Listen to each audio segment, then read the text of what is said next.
Moja obaveza je da sva nezadovoljstva raspravimo na svim Ustavom i zakonom definisanim forumima i da podržimo našu mladost u njihovim nastojanjima, ali sve u skladu sa Ustavom i zakonom, kao i na način da niko nema prava više od drugih. Protesti i nezadovoljstva prirodna su manifestaciona podela mladosti, ali ne i blokade i uskraćivanje prava drugima da rade, da se školuju i da žive normalno. Kada drugome uskraćujete prava, kao što su pravo na kretanje ili školovanje, onda postojete uzurpator sloboda drugih.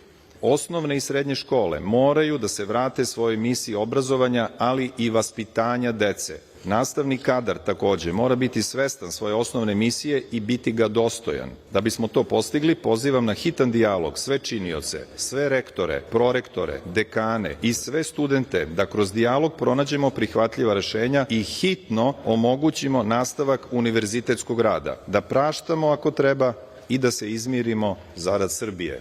Za mene kao profesora svi su studenti isti i svi su naša deca.